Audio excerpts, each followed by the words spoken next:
అమ్మవారి పాటతోనే నన్ను గాయనిగా పరిచయం చేసిండ్రు దాదాపు 23 ఏళ్ళ క్రితం. అప్పుడు ఆడియోలు సీడియోలల్లా ఎక్కడ చూడు బోనాలల్లా మా పాటలు ఉండేవి. ఇక మా తర్వాత ఇప్పుడు చెల్లె వీణ, ఇందాక వచ్చిన ఇంకొక చెల్లె ఉన్నది పెద్దిరెడ్డి పాట పాడింది. ఇట్లా ఈ కొత్త కొత్త చెల్లెలు కూడా చాలా ఇరుగదీస్తున్నారు బోనాల పాటలు, చాలా సంతోషం. సో ఇక మాటలు లేవు. ఇక్కడ మా అన్న, మా వేనన్న, మా రమేష్ అన్న, అలాగే మా నర్సన్న, తమ్ముడు సందీపు, మానుకోట కళాకారులు ఇంకా చాలామంది ఉన్నారు. మా వీణ, స్పందన కళాకారులు అందరు, అట్లాగే మా రంగన్న మర్చిపోద్దు దయచేసి, ఆర్కెస్ట్రా వాళ్ళు కళాకారులందరికీ కళాభివందనాలు. అలాగే మా కళాకారులను ఉద్యమంలో వీళ్ళు మామూలు కాదు, గాయకులు కాదు, వీళ్ళు శక్తివంతమైన లీడర్లని నిరూపించినటువంటి మా విరాతాలన్న అన్న మీకు కూడా జర్నలిస్టులకు కూడా కళాభివందనాలు తెలియజేసుకుంటూ లాయిరే లలాయిరే లాయిరే లలాయిరే మా ఊరలెల్లమ్మ లలాయిరే లలాయిరే లాయిరే లలాయిరే లలాయిరే లలాయిరే మా ఊరలెల్లమ్మ లలాయిరే లలాయిరే లాయిరే లలాయిరే లలాయిరే లలాయిరే మా ఊరలెల్లమ్మ లలాయిరే లలాయిరే లాయిరే లలాయిరే లలాయిరే లలాయిరే మా ఊరలెల్లమ్మ లలాయిరే లలాయిరే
ఇయ్యు తల్లి మైసమ్మ మా కుత్బుల్లాపూర్ ప్రజలందరికీ నీ దీవెనలే ఇయ్యి తల్లి Maisamma.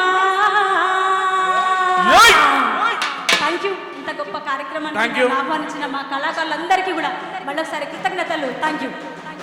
Thank you very much అమ్మా. హలో